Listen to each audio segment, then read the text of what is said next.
Boa tarde a mais um programa Aconselhamento Bíblico. Para nós é um grande prazer, uma alegria, a cada quinta-feira, às 2h30 da tarde, está trazendo temas da teologia prática, do aconselhamento bíblico, para edificar a sua vida, para abençoar você e toda a sua família. Hoje nós estamos começando uma nova série. Durante todo o mês de outubro, nós vamos abordar 2 temas com esta ótica bíblica, com essa perspectiva bíblica. O primeiro tema será egoísmo e o segundo tema será dinheiro, a nossa relação com o dinheiro. O que está por trás desta relação em termos de entendermos o que a Bíblia fala e como nós nos relacionamos com o dinheiro.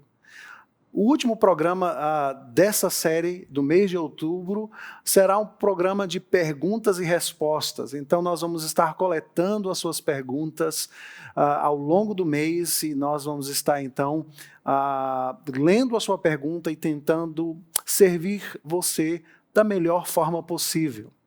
Para este primeiro tema, o tema egoísmo, nós estamos aqui com as nossas irmãs a Paola Reis e a Letícia Minervino. Essas 2 irmãs, elas fazem parte do Centro de Aconselhamento Bíblico da Igreja de Pinheiros. A Letícia é formada em Teologia pela Escola Superior de Teologia da Universidade Presbiteriana Mackenzie e pós-graduanda, né, Letícia, em aconselhamento bíblico. Haja responsabilidade, né? Haja responsabilidade. E servindo como conselheira na fase de treinamento no nosso centro de aconselhamento aqui na nossa igreja, na Igreja de Pinheiros. A Paola também já serve ao Ministério de Aconselhamento Bíblico da Igreja de Pinheiros há alguns anos, né, Paola? Uhum. Está já na fase de final do seu curso de teologia pela Faculdade Internacional de Teologia Reformada. E também serve como conselheira no nosso centro. Então nós vamos ter aqui essas 2 irmãs e a minha pessoa servindo você nessa tarde, introduzindo o tema egoísmo. Eu gostaria então de lançar aí esta pergunta às nossas irmãs. Por que é importante falar sobre esse tema egoísmo? O que é que vocês acham, Letícia, Paola? Então, é importante a gente falar de egoísmo porque faz parte da nossa vida desde que a gente nasce, né? A gente convive com egoísmo desde o berço. A gente vê isso muito evidente nas crianças, né? Como a gente luta pelos nossos próprios interesses com todas as nossas forças. Uma vez eu vi numa palestra um pastor falando que a gente acha muito bonitinha a criança, né, quando ela quer as coisas e como quando ela chora, um bebezinho, etc. Mas ele fala, você não tem ideia de que um bebê, né, sem toda aquela consciência, seria capaz de fazer se ele tivesse uma força para conseguir o que ele quer, né? Porque a gente vai passar a nossa vida inteira sendo treinado a lidar com outras pessoas, com o interesse das outras pessoas, porque a gente naturalmente a gente já nasce assim, querendo defender a nossa posição. E a gente vai perceber ao longo da nossa vida que o egoísmo vai se manifestar de diversas formas e isso fica muito evidente quando nós somos contrariados, né? Então, vai fazer parte da nossa adolescência, quando você é criança num parquinho, quando alguém toma o seu brinquedo, quando você tem que emprestar, quando você se torna mãe, quando você se torna pai. Então, é algo que vai fazer parte da nossa vida. E o egoísmo é um pecado traiçoeiro, né? Porque ele vem disfarçado, né? Ele vem disfarçado e ele se manifesta de muitas formas, né? O egoísmo é um grande advogado também para esconder nossos pecados, para mostrar que o seu direito é justo, para mostrar que seus interesses fazem sentido. Então, a gente precisa falar disso hoje. Pensando nisso, né, como que o egoísmo entra na nossa vida? O que vocês acham? Como que o egoísmo faz parte? Ainda um pouco, Paula, sobre a sua resposta, né? Eu acredito que isso é tão importante para todos nós. Isso parece que está impregnado. Parece não, está impregnado em tudo que nós fazemos. Nos nossos poros. É inato já, né? né? Digamos, eu que sou pai de 2 crianças, né? Quando a gente fala de criança, a gente já começa a pensar em muitas coisas. Eu vou lhe dizer, e você que é pai que está em casa, sabe o que eu estou falando. Coisa difícil é ensinar os nossos filhos a compartilhar os brinquedos que eles têm. Pelo amor de Deus, que coisa difícil. Sim. E realmente a gente olha para todos os lados. E dividir o doce. Dividir o doce, né? Aquela fatia de bolo maior, né? Sim. Eu tenho certeza que você olha para a fatia de bolo maior e quer ela para você, né? Desculpe estar aí julgando, mas parece que realmente faz parte da nossa constituição. Mas tentando se aproximar aí da pergunta que você fez, Paula, eu acredito que nem sempre foi assim. Nem sempre foi assim. Quando nós olhamos para o tema egoísmo, nós precisamos partir desse princípio, desse pressuposto de que nós não fomos criados para amar a nós mesmos nesta proporção. Mas para falar a respeito, né, para tentar responder essa pergunta, e a Letícia, por favor, fique à vontade, viu, Letícia? Hoje eu tô mais calada, né? E se você quiser fazer a sua pergunta, por favor, nos mande no chat. Nós estaremos escolhendo a sua pergunta. Eu gostaria até já de cumprimentar a Wanda, que está acompanhando o nosso programa, a Noemi Santos, que Deus abençoe a todas vocês. Mas voltando à pergunta da Paola, nós queremos, sim, de fato, retornar às Escrituras Sagradas e tentar entender como a experiência do egoísmo passou a fazer parte da nossa vida. Obviamente, a resposta mais óbvia é que o egoísmo tomou forma na experiência humana pós-queda, pós-pecado. Mas eu gostaria de levar ou conduzir você a pensar um pouco a respeito disso, como nós nos tornamos egoístas. E a primeira coisa que eu posso dizer é que o livro de Gênesis, o primeiro livro da Bíblia, nos informa que nós fomos criados dentro de um relacionamento de amor, dentro de algo que foi estruturado, pensado desde a eternidade, desde antes da fundação do mundo. Eu gostaria de pensar a respeito disso, de que Deus nos criou inicialmente para esta relação pactual, e essa relação pactual é uma relação de amor, em que Deus se deu a conhecer. Deus decidiu, na eternidade, por um ato da sua graça, se dar a conhecer. Então, lá no Jardim do Éden, Deus estabeleceu e estruturou um palco onde nós amaríamos a Deus, onde nós em todas as coisas dependeríamos do Senhor, onde em todas as coisas nós estaríamos servindo ao Deus Criador, obedecendo os seus mandatos, né? A teologia bíblica usa a terminologia mandatos, ou aquelas ordenanças, da forma como Deus estruturou a criação para que nós pudéssemos se relacionar com o Criador e se relacionar com todas as coisas criadas, sujeitando-as, dominando-as para a glória de Deus. Então, eu gostaria que você guardasse esse trinômio: amar a Deus, depender de Deus e servir a Deus, como aquele fundamento sobre o qual nós amaríamos ao nosso próximo, nós serviríamos ao nosso próximo e nós também dependeríamos do nosso próximo. Nós não fomos criados autossuficientes, ou autônomos, ou independentes. Então, desde a perspectiva da criação, eu e você fomos criados para amar a Deus e amar o próximo.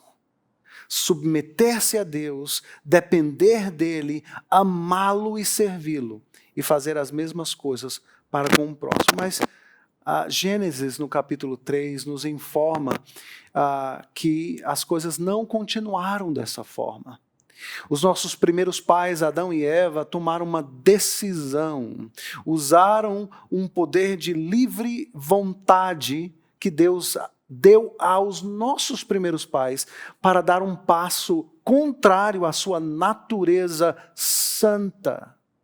E este passo fez com que este referencial último a respeito de todas as coisas que fazemos, a forma como nos relacionamos com Deus, com as pessoas e com o mundo criado, fosse drasticamente, profundamente alterada. O pecado é muito mais do que nós imaginamos. O pecado é muito mais do que simplesmente uma quebra da lei moral de Deus. Mas o pecado, ele está espalhado em toda a esfera da criação de Deus. Por causa do pecado, agora o meu referencial último é o meu próprio prazer. É o meu próprio benefício, é um amor a si mesmo.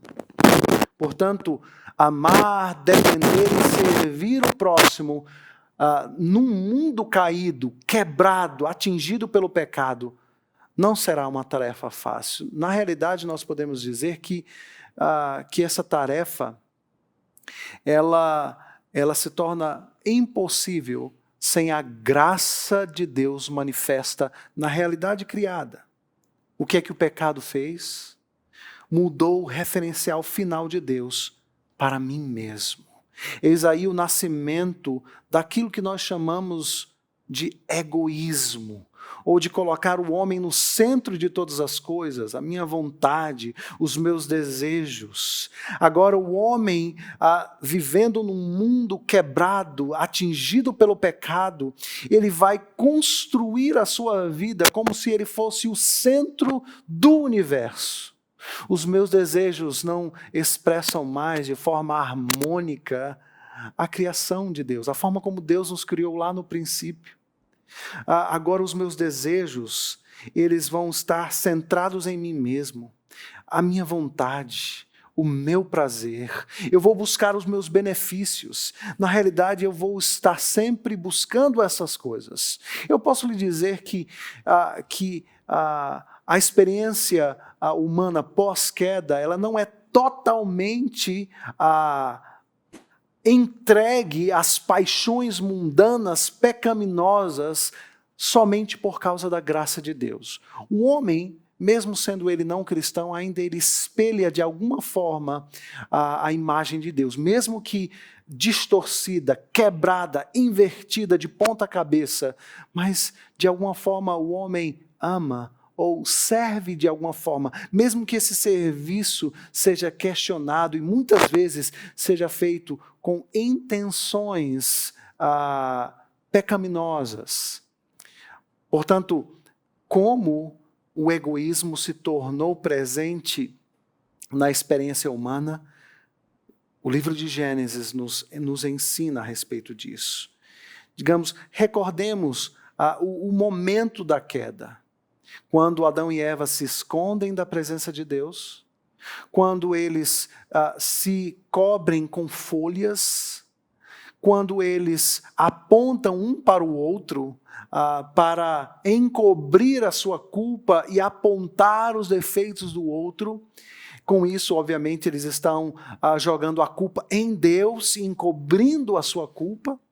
E como eles estão, então, provando culpa, medo, vergonha e ira todos no cenário da queda, mas perceba que o contexto é justamente essa transferência do amor a Deus e ao próximo para um amor a si mesmo, para se amar, acima de todas as coisas. Digamos que o grande mandamento do homem sobre o pecado é amar a si mesmo sobre todas as coisas, com toda a força, com todo o entendimento, com todo o coração. Eis aí o grande mandamento dos homens debaixo da queda, vivendo em pecado. Isso é bem evidente na nossa cultura hoje em dia. Se nós olharmos para a nossa cultura, não simplesmente hoje, mas desde a queda, mas agora de uma forma muito gritante, muito vívida. A nossa cultura moderna é uma prova contundente de como todos nós passamos a ser autocentrados. Digamos, o homem moderno criou várias expressões à busca da sua felicidade. E nessa busca ele forjou o termo autorrealização, autossuficiência, autoimagem, autoestima, autojustificação, autoensino. Perceba que tudo na nossa cultura está centrado na minha realização, no meu prazer, nos meus benefícios.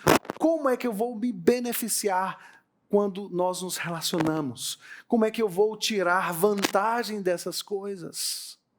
Se você for a uma livraria hoje, com certeza você vai perceber que a maior seção desta livraria, seja ela online, seja ela física, é a seção de livros de autoajuda. Uhum. Né? A seção de livros de autoajuda é quase inesgotável. Porque o homem moderno está centrado em si mesmo. Ele está buscando realização em si mesmo, felicidade em si mesmo.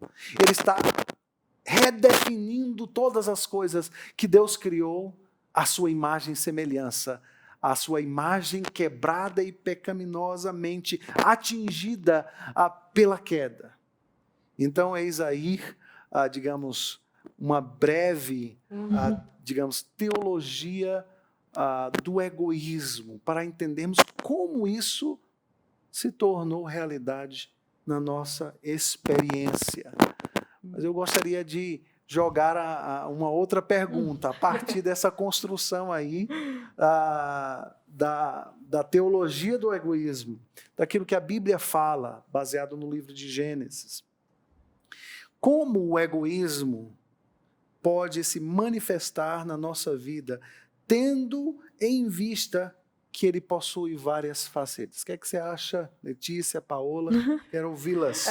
Só um comentário na hora que você estava falando de toda essa construção, né, de como isso entrou na nossa vida. É impossível a gente não se reconhecer e não ficar aqui sentindo, olha, eu ali, olha eu ali.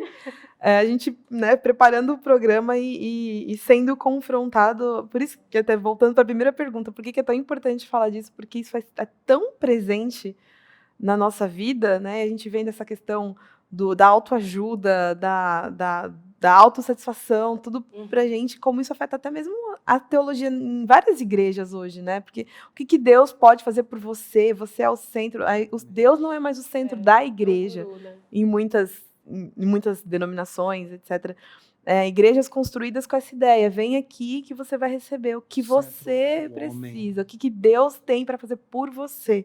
Né? E é muito triste isso, porque vai totalmente ao contrário da proposta bíblica, né? Do que Deus propõe para a nossa vida. Né? E a Bíblia propõe exatamente o X, né? O milagre da questão, de como que esse ser que busca a autossatisfação o tempo todo, e tudo que é auto, né? Como o pastor falou, como que ele se relaciona com Deus que não atribui glória a outrem, né? Uhum. Não permite isso, né? Não tem quem chegue diante de Deus e fale: eu sou bom, né, Deus? Não tem quem pode ser soberano sobre a própria vida a ponto de falar: eu quero isso, eu vou fazer assim. E acho que respondendo a pergunta do pastor, né, sobre as facetas do egoísmo, como que ele se mostra na nossa vida, é uma coisa muito prática quando a gente para pensar no nosso dia a dia, né? Como que o egoísmo ele pode estar direcionando tudo que a gente faz. Sim. Então, ele é a lente dos nossos olhos. Então, é exatamente aquela questão de, se você tem duas opções, se alguém te dá a decisão de alguma coisa, a primeira coisa que você vai pensar é, isso me beneficia de alguma forma? No que isso pode me acrescentar? Então, é natural da gente pensar assim, mas o que vai ser bom para mim isso aqui? No que isso vai me ajudar? No que isso é relevante para minha vida? E a Bíblia nos leva a pensar no que eu posso servir o outro nessa questão, né? No que eu posso agregar na vida do meu próximo e como que eu posso glorificar a Deus. E aí o egoísmo, a gente percebe que ele está em todos os outros pecados, né? Ele é meio que a base de todos os outros pecados. Então a preguiça, quando a gente percebe, isso eu acho que a gente pode falar bem mais profundamente no próximo programa, né? E eu já quero deixar aqui para você aí de casa ficar refletindo e na próxima semana você comenta aqui o que você achou, como que você percebeu que durante essa semana foi o egoísmo na sua vida, como que você percebeu o quanto isso é forte na sua vida, e aí a gente vai conversando semana que vem mais profundamente nisso. Mas como que o egoísmo ele pode estar intrínseco em outros pecados, como que ele é veículo para outros pecados. Então, a preguiça, a ira, a imoralidade sexual, em todas essas coisas a gente vê que é o nosso prazer, é a busca pelo poder, pelo prazer, pela paz, tudo referente a nós. E isso é muito, muito preocupante, né? Eu paro para pensar e fazendo um estudo disso hoje e preparando todo o programa, é ver como que a graça de Deus ainda atua na nossa vida. E Ele é bondoso demais para seres humanos como nós, porque nós três estamos aqui e nós não somos os altruístas, né? O símbolo do amor são esses três, né? Não. Nós Queria. Mas... Nós estamos aqui estudando e sendo confrontados pela palavra de Deus. E a nossa função aqui hoje é para você pensar com a gente, é te levar a pensar junto com a gente sobre como que a sua vida está sendo permeada de egoísmo, como as suas decisões, como os seus desejos, a sua volição, as suas atitudes demonstram egoísmo. Então ele está em tudo, né? A gente para pensar. A primeira vez que eu fiz aconselhamento, eu falei assim, nossa, eu sou egoísta demais, eu não penso no outro. E aí a gente vai tendo visão, né? E a gente tem que orar como Efésios 1, né? Que a gente tenha os olhos do nosso coração iluminados para ter o pleno conhecimento de Deus e esse pleno conhecimento levar a gente a amá-lo verdadeiramente com todas as nossas forças e servir o nosso irmão como é o mandamento que Deus nos dá, né? E aí, como que a gente está jogando aqui várias perguntas, eu quero fazer uma também, que eu já anotei aqui. Antes de você fazer a próxima pergunta, Letícia. A gente tem que deixar um espaço para o comentário. Quero fogo do parquinho, né? Sim. Eu gostaria, então, de encorajá-lo. Nós estamos falando, o tema de hoje é amargura. Se você começou a nos acompanhar agora, por favor... egoísmo.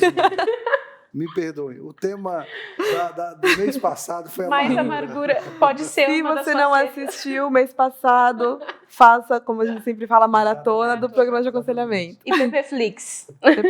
Faça a sua pergunta, deixe a sua contribuição. Sim. Eu gostaria de pontuar aqui a presença de várias pessoas, a Ruth Sobrinho, a Joelma Barbosa, a Cristiane Assunção e, novamente, a Wanda, né, deixando aqui o seu comentário. Pastor Alberto, Paola, Letícia, já que o egoísmo está sempre se priorizando nos relacionamentos, seja qual for o espaço, por que o toleramos tanto, ignorando inclusive? Veja só a pergunta aqui da Wanda. Wanda, nós estamos registrando a sua pergunta e nós vamos deixá-la aqui nos nossos arquivos e nós vamos revisitá-la no tempo próprio, tá bom? Então, eu gostaria de encorajá-lo a participar desse programa e divulgá-lo. O tema egoísmo será tratado hoje e na próxima quinta-feira. Mas, por favor, Letícia, faça a sua pergunta aí. É que eu gosto de ver eles respondendo. A gente tá com tanta... eu tenho tanta facilidade de entrevistar que eu já quero fazer pergunta. Quer sair da roda, né? Quero sair da roda aquelas, né?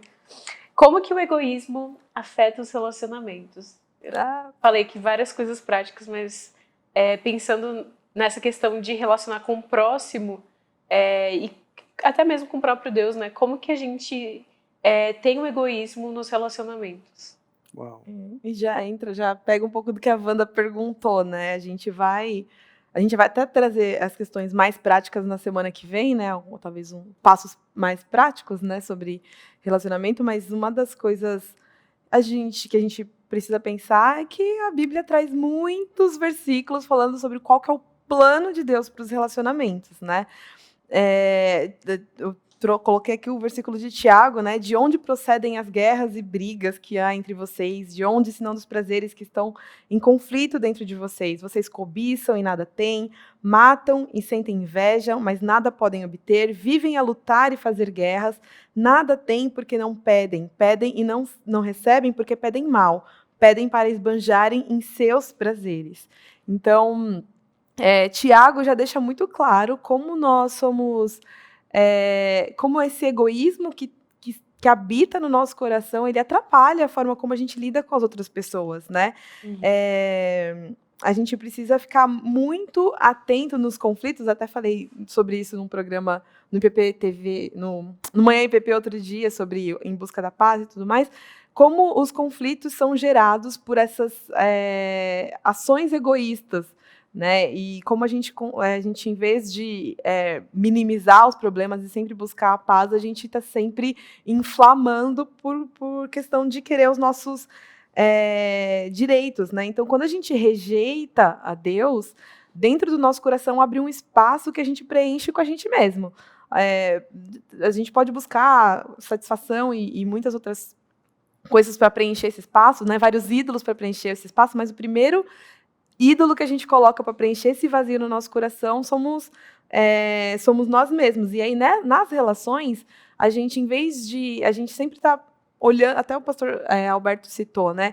A gente está sempre olhando para as outras pessoas e para os relacionamentos sobre o que eu posso tirar de proveito disso, em vez de olhar para um relacionamento, até mesmo para um conflito, e pensar o que Deus está fazendo em mim, ou o que Deus quer que eu faça diante dessa situação. A gente geralmente não joga para Deus ou para os interesses de Deus. A gente busca os nossos próprios interesses. O que eu posso tirar disso? O que essa pessoa tem para me oferecer?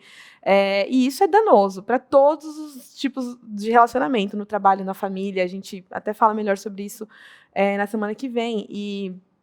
Mas quando a Bíblia fala de relacionamentos, a gente tem muitos versículos, Filipenses 2, até vou citar Romanos 15, né? Porque diz assim: ora, nós que somos fortes na fé temos que suportar as debilidades dos fracos e não agradar a nós mesmos. Portanto, cada um de nós agrade o próximo no que é bom para a edificação, porque também Cristo não agradou a si mesmo. Pelo contrário, como está escrito, os insultos que te insultavam caíram sobre mim. Então, a gente tem aqui só um versículo que, assim, tem muitos, né, na palavra de Deus, mas eu trouxe um aqui que mostra, porque ele cita exatamente Cristo como nosso maior exemplo nessa forma de se relacionar com as pessoas. Você colocar o outro em primeiro lugar, mesmo que você seja insultado, né? Então, se a gente trouxer essa ideia para a nossa vida, a gente vai conseguir trabalhar melhor os nossos relacionamentos e enxergar como o egoísmo os afeta, né? A gente está sempre tentando proteger os nossos direitos. Essa é a nossa maior dificuldade, né? E aí, citando até o exemplo que o pastor Alberto falou sobre os autos, né? Dentro dos relacionamentos, a gente pode ver que esses autos afetam várias áreas. Por exemplo, a autorregência, né? A sua necessidade de controlar aquele relacionamento, controlar como a pessoa reage. A gente tem essa necessidade de controlar a situação em si. A gente tem também a autossuficiência, que é quando a gente acredita na ilusão tóxica de que eu não preciso das pessoas. Então, eu posso eliminá-las da minha vida, né? A autojustificação, quando você se coloca num padrão de santidade, que o padrão de santidade é você mesmo, não Cristo, e aí você só vê o pecado do outro. O pecado do outro fica ali evidente e você não vê o seu, né? Ou então você tem uma boa desculpa para o seu, né? A gente tem o autoensino, né? Que é quando você entra num relacionamento e você não vê que outras pessoas têm o que te ensinar. Você acha que só você, na verdade, você se coloca numa posição do detentor da verdade, da sabedoria primordial, e então você não encontra nas outras pessoas oportunidade de aprender e de crescer com elas. É aquela ideia de que você está num patamar acima dos outros. Então a gente vê que o egoísmo tem, dentro dos relacionamentos, ele tem vários altos, que podem fazer com que a autossatisfação também, né, que é a ideia do que como que eu posso me satisfazer nessa situação, que isso fica muito evidente que quando aquilo não está te satisfazendo mais, você pode eliminar.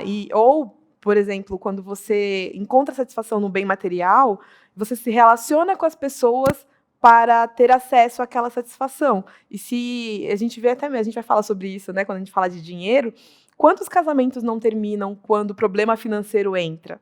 Né? Porque, né, o dinheiro já não está mais ali fazendo parte, então você quebra um relacionamento por conta disso, porque sua satisfação está no lugar errado, não está em Deus. Quando você acha que você encontra satisfação em outras coisas que não em Deus, você acaba usando as pessoas, os relacionamentos para isso. Então, assim, tem muita coisa, não tô, assim, só tô levantando o problema, né? Opa, isso Pode me lembrou até questão de amizade, né? Não é uma questão só de casamento, até de relacionamento de pai e filho, mas até em amizade, como você escolhe as suas amizades, né? Sim.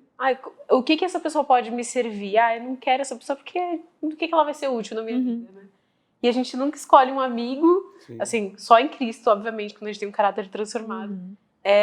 Que a gente consegue escolher um amigo com um pensamento de como que eu vou poder servir essa pessoa, né? Sim. E isso é muito difícil. Exatamente. A Paula colocou alguns pontos que eu achei extremamente útil, Paula, que foi mais ou menos esses sinais, né? Essas características, porque nós estamos lidando com algo, né, como Letícia falou, que está por trás de cada um dos pecados que nós cometemos.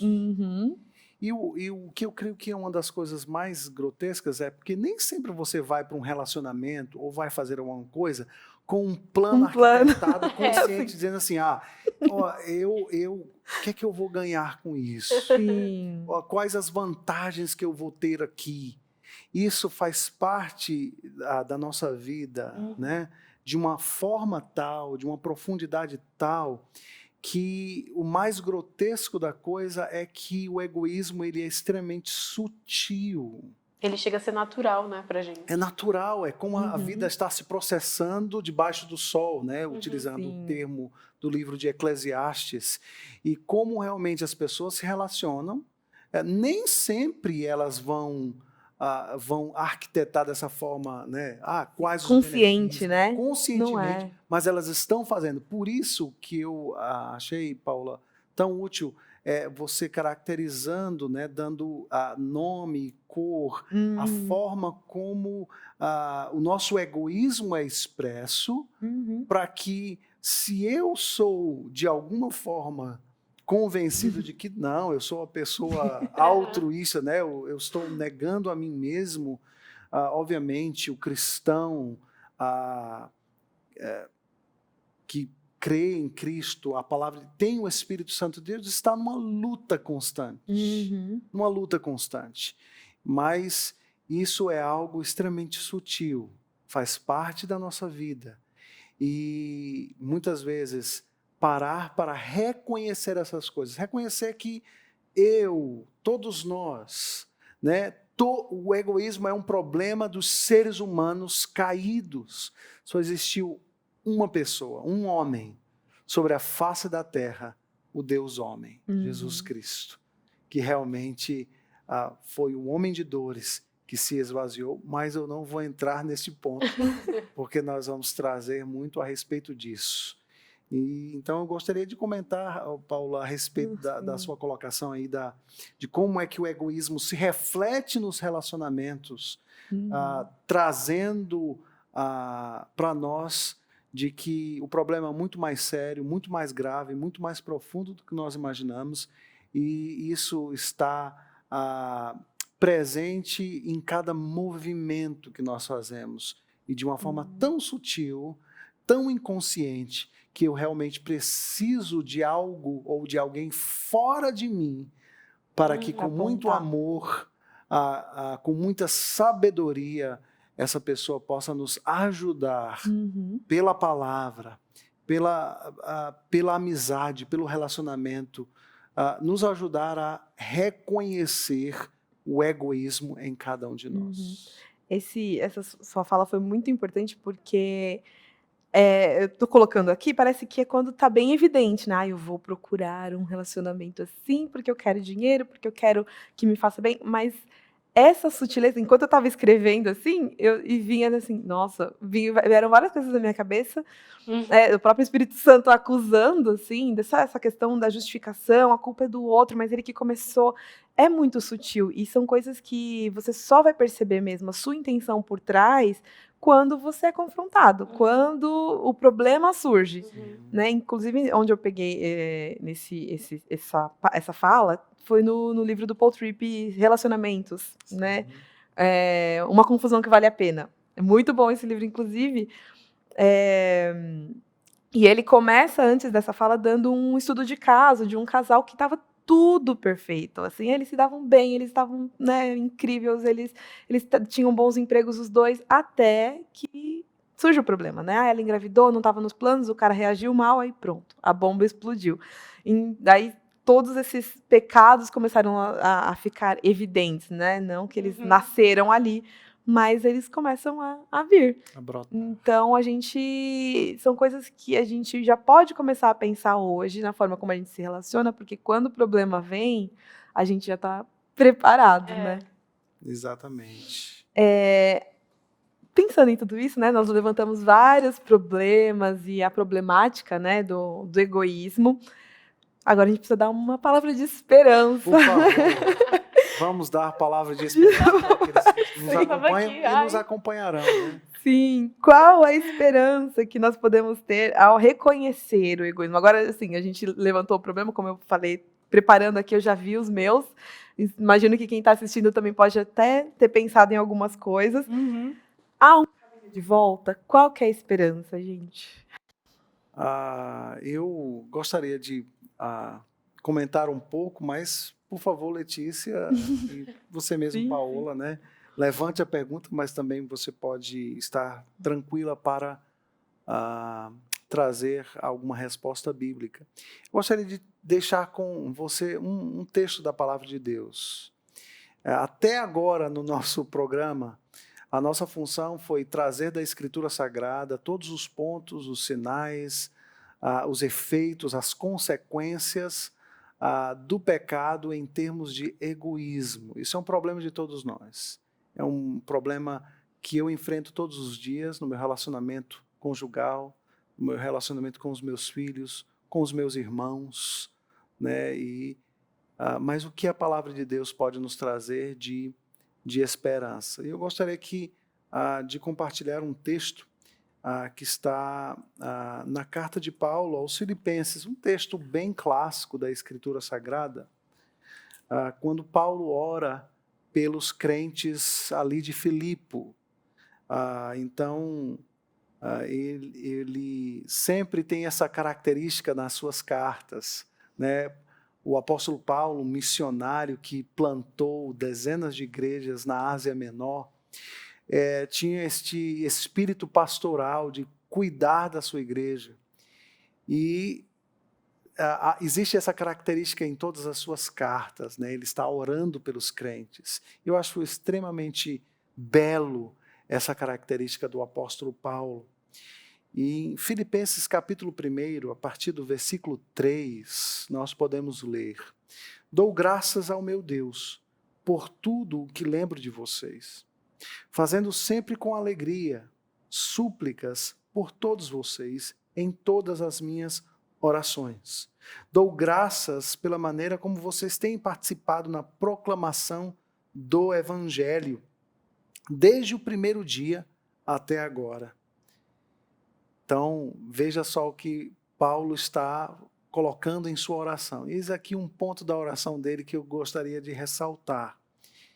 Estou certo de que aquele que começou boa obra em vocês há de completá-la até o dia de Cristo Jesus. Veja só que esperança este servo do Senhor está nos dando. Ao reconhecermos que o egoísmo faz parte da nossa vida, ao reconhecermos que nós somos seres egoístas e expressamos esse egoísmo de forma consciente ou inconsciente, de forma natural, nós precisamos ser relembrados de que Deus está realizando uma obra em nossas vidas. E esta obra será completada, será realizada de qualquer forma. Talvez a sua sensação seja, não, pastor Alberto, eu sou uma pessoa tão egoísta, digamos, no meu relacionamento conjugal, no meu relacionamento com os meus filhos, com os amigos do trabalho, na igreja, fora da igreja, que a minha sensação é que eu vou morrer dessa forma egoísta, egoisticamente falando. Não sei nem se essa palavra existe, mas vamos lá. Vamos pensar a respeito disso baseado no texto de Paulo aos Filipenses. Paulo está dizendo, está orando, que ele está certo, ele está convicto de que aquele que começou a boa obra há de completá-la. Isso inclui as suas lutas com este amor exacerbado por si mesmo, com esse desejo intrínseco, involuntário, natural de ser beneficiado em tudo que você faz, seja em ações, sejam em desejos, sentimentos, tudo que nós fazemos está assim como que manchado pela presença do egoísmo, do pecado. Mas Paulo vai além. Ele não simplesmente afirma que ele tem a convicção de que essas coisas serão tratadas, mas ele, no versículo de número 9, diz: e também faço esta oração, que o amor de vocês aumente mais e mais em conhecimento e toda a percepção, para que vocês aprovem as coisas excelentes e sejam sinceros e inculpáveis para o dia de Cristo, cheios do fruto de justiça que vem por meio de Jesus Cristo, para a glória e louvor de Deus. Veja só o que Paulo está colocando aqui.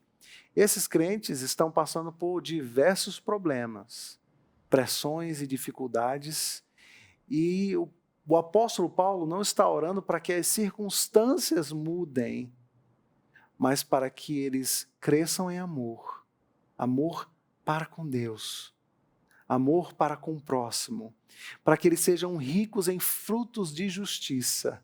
Paulo está orando aqui, não está claramente, literalmente, mas ele está orando para que o nosso egoísmo seja como que desidratado a cada dia. Ele resseque. E o nosso egoísmo, ele é desidratado ao passo que nós amamos a Deus, que nós crescemos no conhecimento de Cristo, que nós crescemos e progressivamente em sinceridade de coração, sendo inculpáveis para o dia de Cristo, somos assim como que alcançados por esta obra do Espírito que nos faz abundar destes frutos de justiça. É isso que o apóstolo Paulo está dizendo. É isso que ele está orando. E essa oração não funciona simplesmente para o povo lá em Filipos, mas esta oração alcança a minha vida, a sua vida que está em casa, vida da Paola, da Letícia. E essa é a esperança que a Escritura nos dá. A Escritura não nos leva a um fatalismo, dizendo, olha, eu sou assim mesmo, eu nasci assim, eu cresci assim, eu vou morrer assim. Não, isso é um fatalismo cheio de falta de esperança. A Escritura Sagrada nos traz a esperança de que a obra que Ele começou, Ele vai terminar.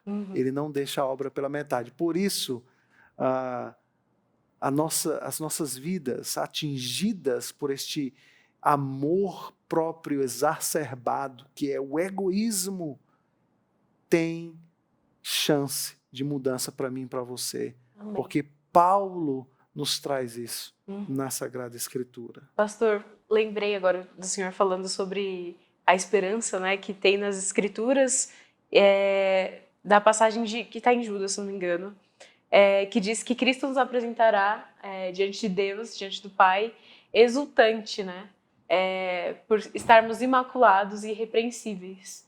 E isso enche a gente de esperança de fato, porque mesmo a gente sendo egoísta, amargurado e tendo vários pecados, tudo errado, tudo torto, ele vai nos apresentar diante de Deus, não de uma forma, foi o que deu para fazer aqui com esse pessoal. Não, ele vai entregar a gente de forma exultante diante do Pai. Olha, Pai, essa é a igreja. Esse é o povo que o Senhor me deu. E a gente vai estar irrepreensível e imaculado. Então, se Deus prometeu, Ele vai cumprir. Amém. E essa é a promessa mais linda, né? Exatamente. A gente passa a nossa vida inteira pensando em nós mesmos, sendo que tem um Deus tão grande, tão maravilhoso, planejando algo muito maior para nós, que é a plena santidade, né? É o vínculo perfeito com Ele, da aliança que Cristo fez, né? Sim. Isso é maravilhoso demais. E nós trouxemos esperança, a esperança que é viva e que a Escritura Sagrada nos traz.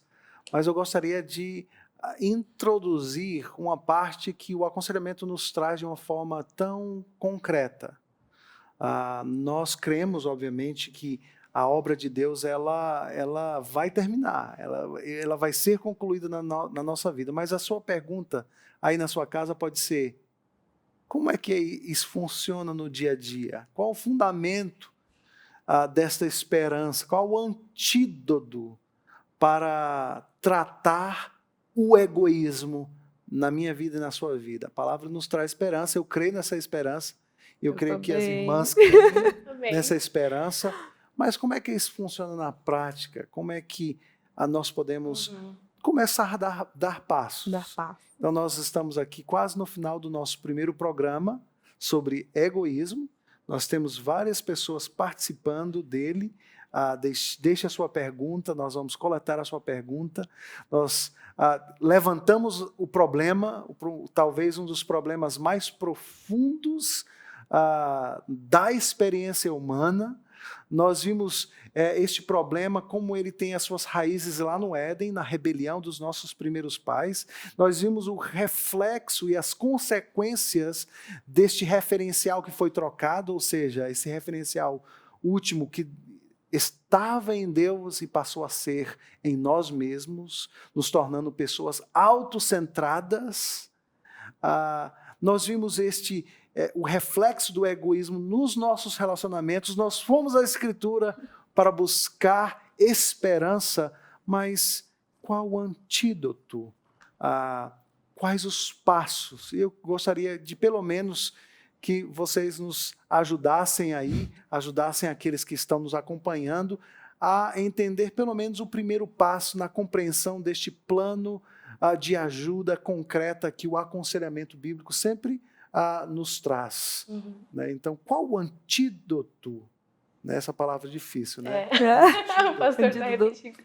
Contra o egoísmo. A palavra que me vem à mente quando fala o antídoto do egoísmo, né, é amor, né? É o que a gente falou o tempo todo aqui, né? Sim. O amor a Deus. O egoísmo é uma forma de você amar exacerbadamente a si mesmo. E aí o antídoto dele, né, biblicamente falando, seria o amor integral a Deus, essa devoção ao Senhor, porque não dá para servir a dois senhores, né? Não dá para a gente se servir e servir a Deus. Essa parte aqui eu me sirvo, essa parte eu sirvo o Senhor e tá tudo certo. A gente tem que se esvaziar E é por meio do serviço, por meio da humildade e, assim, temos um modelo, como a Pá falou, Cristo, né? Cristo é o modelo central e, assim, não tem erro, como o pastor falou, ele é o único homem que não teve esse problema com o egoísmo e ainda sendo Deus 100%, o homem 100%, ele se despiu da sua glória, se despiu da majestade dele para estar entre homens egoístas como nós. E tem até uma citação do John Piper que eu escrevi, que é assim: quando Jesus está nos chamando para sermos servos, ele quer dizer que ele vai cortar aquele amor horrível de exigir direitos egoístas.